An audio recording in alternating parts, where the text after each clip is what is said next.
Hola a todos. Vamos entonces a resolver los problemas que teníamos para el parcial. En el primer punto teníamos un cilindro hueco o un tubo de radio interno R1, radio externo R2 y una longitud L mayúscula, donde L era mucho mayor que R2.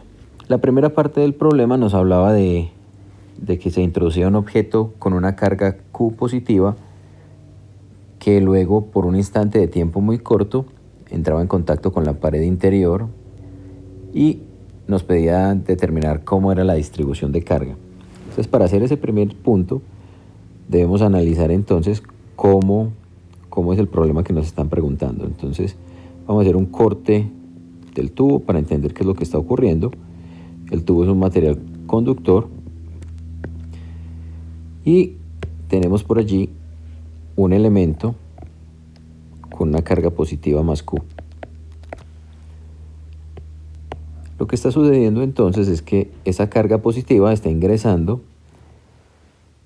e inmediatamente empieza a ingresar las cargas negativas del material conductor, se van a redistribuir, se van a reordenar, se van a sentir atraídas hacia la pared interna del tubo, dejando en la pared externa del tubo las cargas positivas en su misma proporción. Ahora, ¿cuántas cargas o qué densidad de carga vamos a tener? Vamos a tener en el interior una densidad de carga menos Q, o una carga equivalente a menos Q, y acá vamos a tener una carga equivalente a más Q. Resulta entonces que en el momento en el que se da el contacto, vamos a dibujar esto por aquí, en el momento justo en el que ocurre el contacto, lo que va a ocurrir es que precisamente el elemento cargado hace contacto y todas las cargas negativas que se encuentran en la pared interior van a ir a cancelarse con esa carga positiva que tenía el objeto cargado, y por lo tanto va a desaparecer tanto la carga al interior como en el elemento cargado, dejándome únicamente la carga por fuera del tubo conductor. Esto es exactamente una de las formas que vimos en la clase de cómo podemos cargar un material conductor, y es el experimento de la cubeta de hielo de Faraday. Entonces, esa era la primera parte del punto, describir cómo era la distribución de carga. Entonces vemos que en todos los radios o en todas las distancias menores que R1 y en la cara R1 la carga era 0. Entre R1 y R2 la carga también es 0 y toda la carga se acumula en la superficie exterior. Ya sabiendo eso, pues vamos a hacer el segundo punto del parcial, o el segundo punto de la primera parte, y era determinar el campo eléctrico en todas las regiones. Entonces, para eso vamos a pintar ahora el tubo visto desde el lado con su perforación.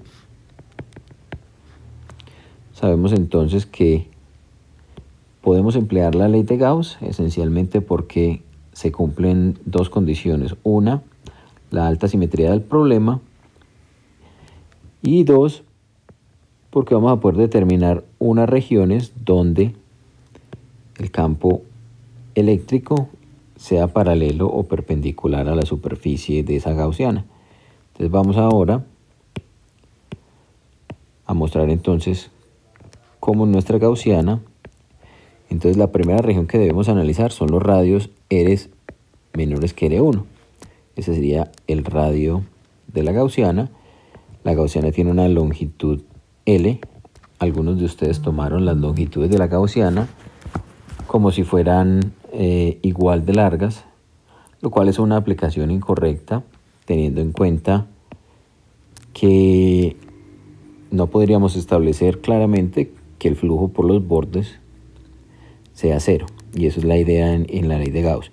Entonces vamos a tener tres superficies que conforman la gaussiana: la superficie 1, plana; la superficie 2, que es la superficie curva; y la superficie 3, que es la otra superficie plana del cilindro. Si tomáramos los diferenciales de área, en esta cara plana, este diferencial de área apuntaría en esta dirección, en la cara curva apuntaría radialmente, y en la otra cara plana apuntaría en esta dirección.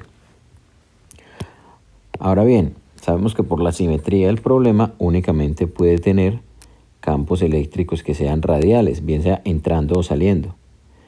Aún no tenemos un dato completo, pero sabemos que debe ser radial.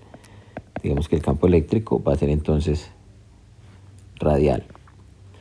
Y si recordamos la fórmula de la ley de Gauss, tenemos entonces que el flujo eléctrico es el producto punto entre el campo eléctrico y el área en toda la superficie de la gaussiana, y que eso tiene que ser igual a la carga encerrada sobre epsilon 0. Aquí podemos entonces darnos cuenta que el campo eléctrico radial va a ser perpendicular a la cara 1 y va a ser perpendicular a la cara 3, si tuviéramos campo eléctrico en esta región. Y entonces, por lo tanto, el producto punto se anularía en esas dos regiones, dejándonos únicamente el producto punto en la cara curva. Eso entonces nos deja con que puedo sacar, teniendo en cuenta que el campo eléctrico va a ser entonces paralelo al diferencial de área en la cara curva, el producto punto se nos convierte en un producto entre dos escalares, porque el coseno del ángulo θ que forman el campo eléctrico y el diferencial de área serían entonces 0. Y entonces acá puedo sacar la magnitud del campo eléctrico. Tenemos la integral ahora solamente de los diferenciales de área en toda la superficie cerrada, y toda la superficie cerrada se nos convirtió únicamente en la superficie 2, porque es donde definimos que hay flujo eléctrico. Y esto tiene que ser igual a la carga encerrada sobre epsilon 0. Si nos damos cuenta también, para las R menores que R1, esa carga encerrada es 0. La única manera de que ese producto entre el campo y la integral de los diferenciales de área sea 0 es que el campo sea 0, porque el otro término sería el área lateral de la superficie, que no es 0. Entonces, esto nos dice que el campo eléctrico en esa región tiene que ser 0 en dirección radial.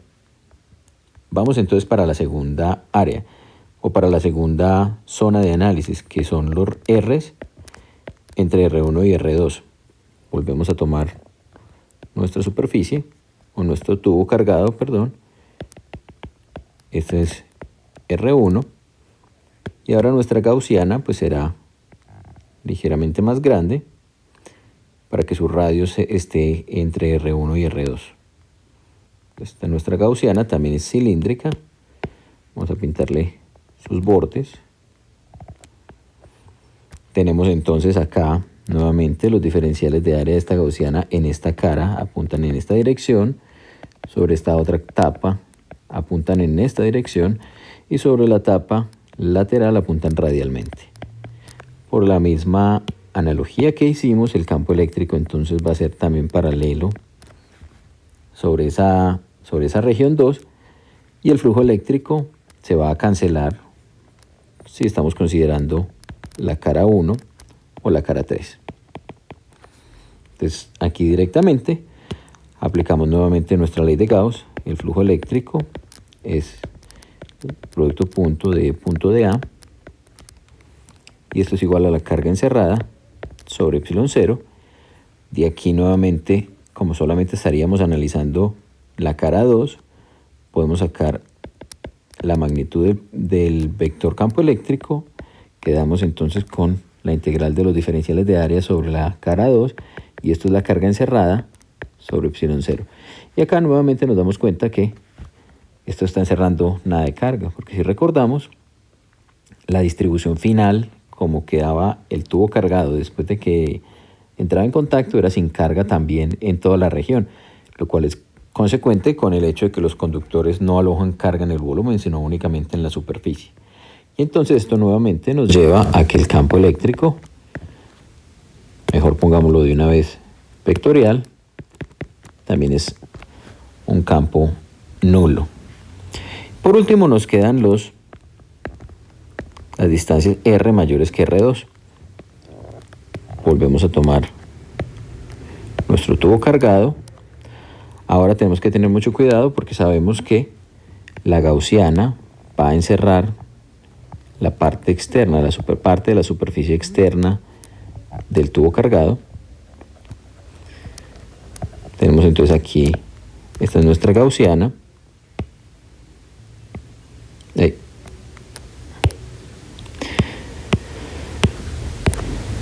Digamos que nuestra gaussiana va a tener esta geometría también cilíndrica.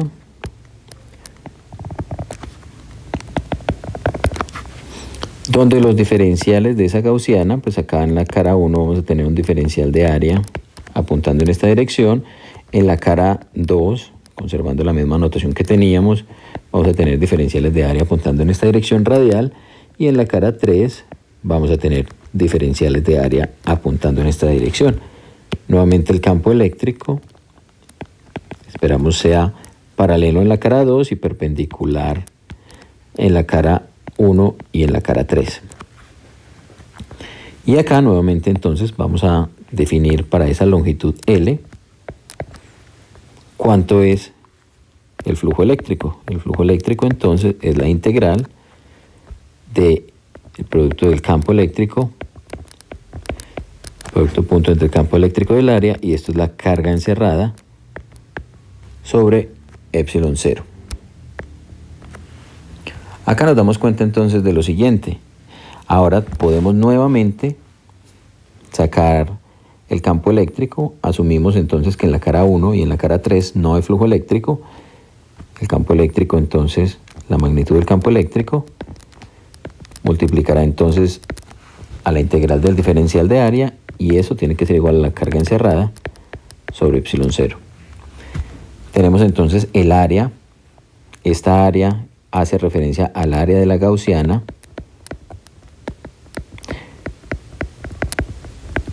El área por la cual habría flujo eléctrico, que será el área de la región 2. Entonces esto no es otra cosa que magnitud del campo eléctrico, el área de esa gaussiana. Estamos considerando que esa gaussiana tiene un radio R, tiene una longitud L, entonces el área sería 2pi por R minúscula por L de la longitud. Y eso tiene que ser igual a la carga encerrada sobre epsilon 0. Ahora, la carga encerrada. Resulta que la carga que esa gaussiana va a estar encerrando es la carga que está entre este punto y este punto sobre la superficie del tubo. Si teníamos en cuenta, teníamos que, como la carga está distribuida en la superficie, nos vamos a aparecer una densidad superficial de carga, que tiene que ser entonces la carga total sobre toda el área del tubo. Pongámosle que esto es el área externa. El área externa del tubo es entonces 2pi por el R del tubo, que es R2, y por L, que es la longitud del tubo. Entonces esa es la densidad superficial. Y entonces esto nos permite encontrar que para esa porción lo que tenemos encerrado va a ser exactamente igual a sigma multiplicado por el área que está encerrada. El área encerrada en este caso sería 2pi por R2 por L minúscula y sobre epsilon 0. De acá nos damos cuenta entonces que podemos despejar el campo eléctrico, la magnitud de ese campo eléctrico. La magnitud del campo eléctrico será entonces sigma por 2pi R2 por L sobre 2pi R por L por epsilon 0. Ahí ya nos damos cuenta que hay varios elementos que se van a cancelar. Por ejemplo, se nos van a cancelar las longitudes de la gaussiana y se nos podría cancelar también los términos 2pi que aparecen acá. Este 2pi se puede cancelar y me quedaría únicamente sigma por R2 sobre R por epsilon 0. Sin embargo, si nos damos cuenta, el problema nunca nos habló de una densidad superficial de carga. Entonces no es buena costumbre tener o introducir valores o parámetros que no están dentro de la respuesta o que no están dentro del problema en la respuesta. Entonces, la idea sería volver a tenerlo en términos de Q. Entonces, sabiendo que sigma está dado como Q, en este caso por R2, sobre 2pi, R2 por L, por R, por epsilon 0, nos damos cuenta que se cancela el R2, y acá esto nos quedaría el campo eléctrico, o la magnitud del campo eléctrico como Q sobre 2pi, epsilon 0, RL. Y ahora, si además consideramos que si multiplicamos por 2 arriba y abajo, vamos a obtener entonces un valor que va a incluir a la constante de Coulomb. Podríamos expresar esto como 2Q multiplicando por 2 arriba, y por 2 abajo va a quedar 4pi epsilon 0 RL. Esto no es otra cosa que 2, la constante de Coulomb, por Q sobre RL. Todos son términos entonces que están dados en el problema, una constante que es la constante de Coulomb y R que es la distancia. Ahora bien, si nos damos cuenta de esto, este término de acá, Q sobre L, hace las veces de la carga por unidad de longitud. Es como si fuera una densidad lineal de carga. Y entonces podemos expresar el campo eléctrico ahora de forma vectorial como 2K sub E, dejémoslo en términos de Q, que es el término que nos da el problema, sobre L por R, donde la variable entonces sería R en dirección radial. Y este sería el campo eléctrico para los R's, perdón, esto sería R mayor que R2.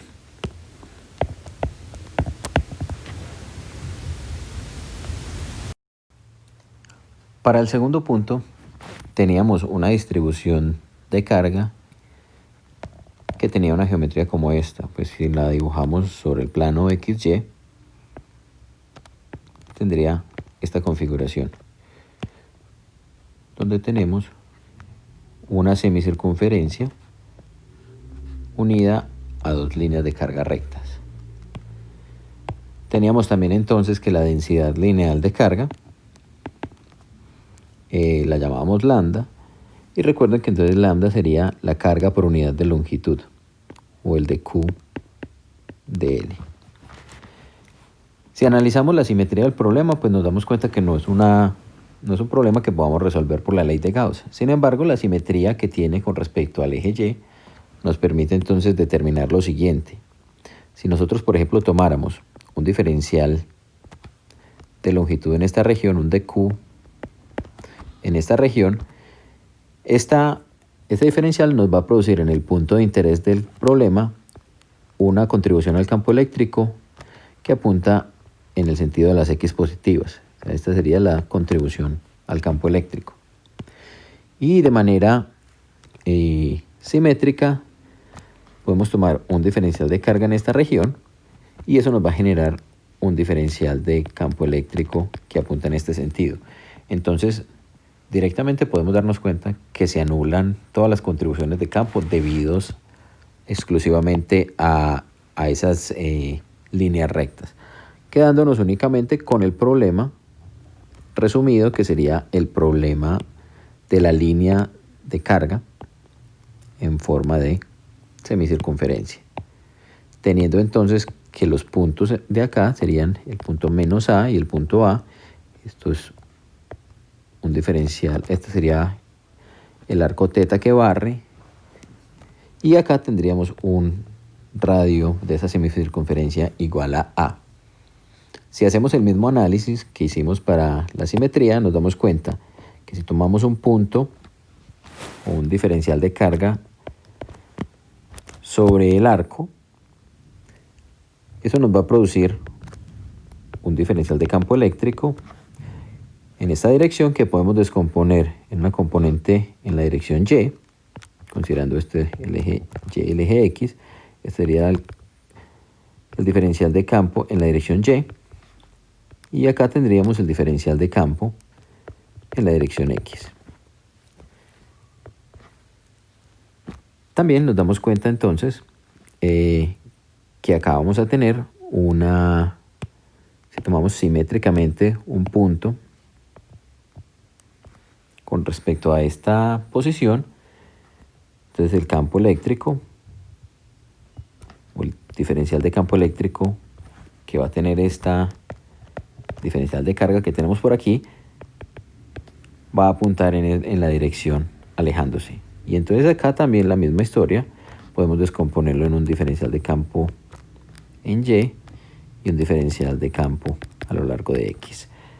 Se vuelven a anular las componentes horizontales y nos quedamos únicamente con la componente vertical. Entonces, para un diferencial que tomemos sobre ese arco, con ese ángulo barrido, suponiendo que ese sea el ángulo θ, vamos a borrar estos de aquí, sabemos que el radio es A. Si este es nuestro ángulo θ, ese ángulo θ es este mismo ángulo que tenemos aquí. Entonces la componente del campo eléctrico en la dirección Y no es otra que la componente seno de la componente que se calcula de su E. Entonces, aquí lo que podemos hacer es directamente determinar uno de estos diferenciales. Ese diferencial de carga, miren que corresponde a un diferencial de arco de S, y ese diferencial de arco es entonces A, que es el radio, por dθ. Tenemos entonces que la longitud, que la densidad lineal de carga, lambda, es dq por ds, y ds era A por dθ, entonces esto nos queda dq A por dθ, y el diferencial de carga se nos convierte en A por lambda por dθ. ¿Cómo nos queda entonces la contribución de ese diferencial al campo eléctrico? Entonces la contribución al campo eléctrico de E sub Y no es otra que aplicar la ley de Coulomb. Tenemos entonces, para determinar el campo eléctrico, sería entonces la constante de Coulomb por el diferencial de carga sobre la distancia al cuadrado. Esa distancia es A al cuadrado, y esto multiplicado por el seno de θ. ¿En qué dirección estará apuntando ese campo? Está apuntando en la dirección menos J.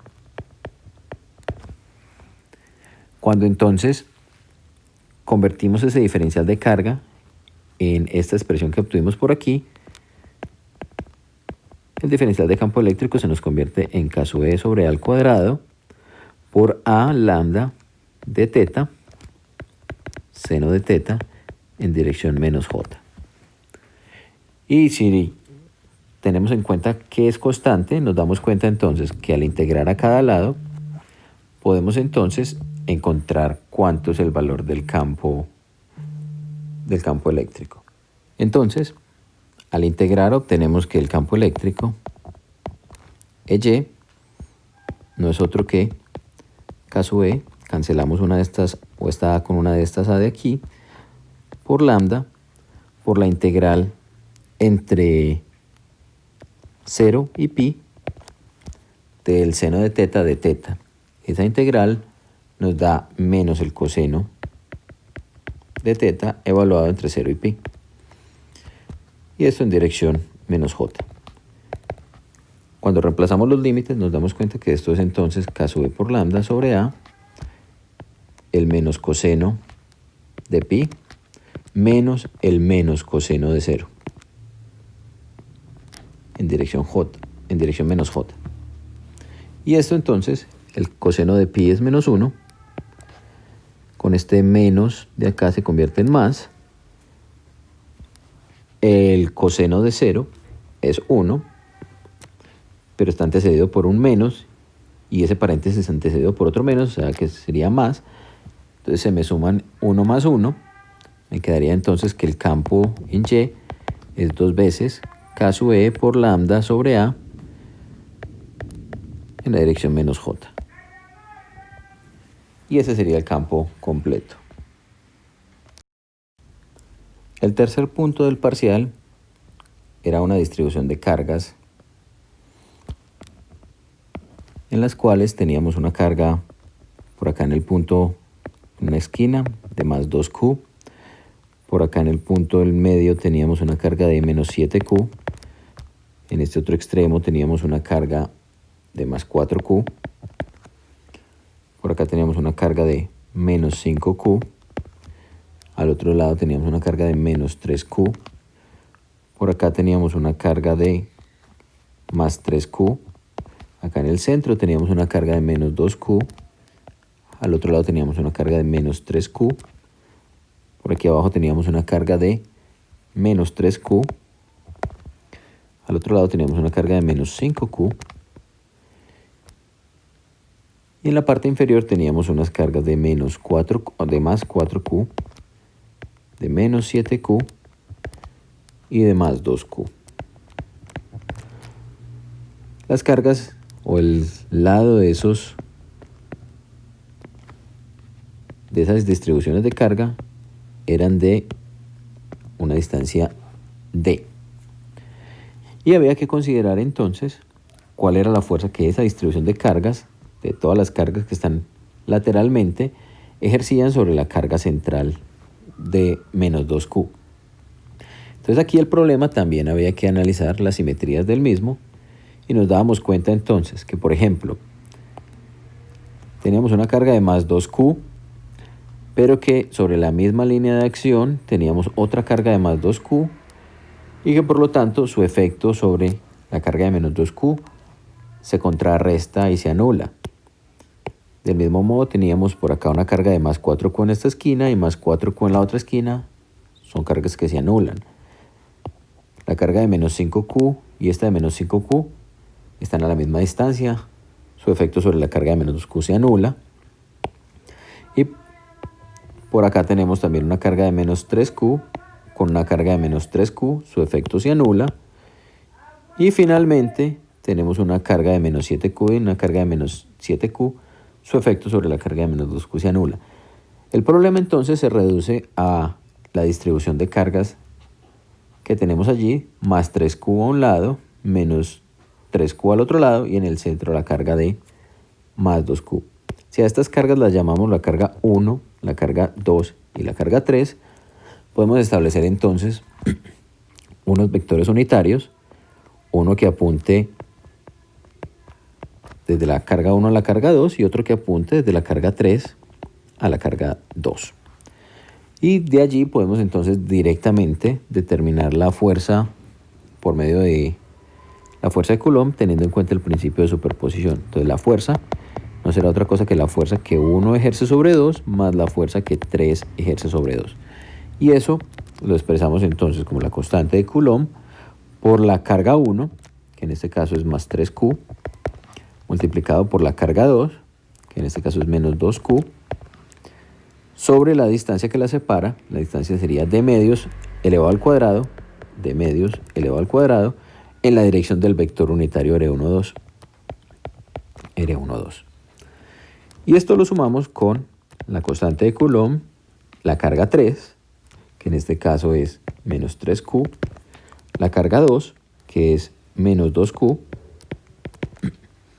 sobre la distancia, también están a una distancia de medios, y esto en la dirección R32. Podemos entonces desarrollar esas operaciones y nos damos cuenta entonces que tenemos para el primer término, K sub E, que multiplica a 3 por 2, 6, Q al cuadrado, más por menos, tengo un signo negativo, y en la parte inferior, pues esto me quedaría D al cuadrado sobre 4. En la dirección de R12,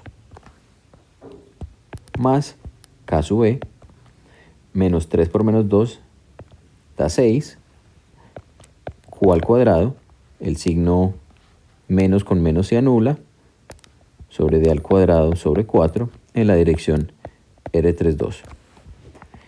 Y además, observen que como si consideramos que todo esto es un eje en dirección X, el vector R12 pues no es otro que el vector unitario I, y el vector R32 es el vector unitario menos I. Entonces, podemos decir que ambos van a estar apuntando en la dirección del vector unitario menos I. Y se podrían entonces sumar a simplemente las magnitudes. Entonces, el 4 que tenemos acá en la parte inferior del denominador pasaría a multiplicar. Obtendríamos entonces 24KE por Q al cuadrado sobre D al cuadrado en la dirección menos I.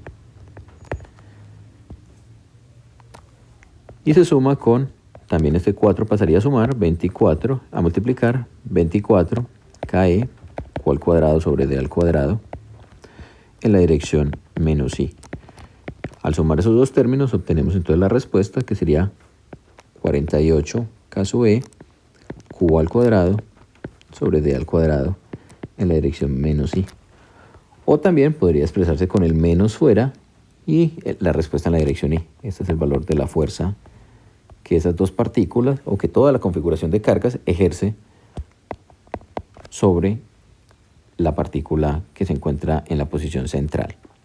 Finalmente, el último punto, el punto 4, era una aplicación directa de la ley de Gauss y se consideraba entonces una carga de más 2E, donde E es la carga electrónica, que si recordamos, su valor es de 1,602 17733 por 10 a la menos 19 Coulomb.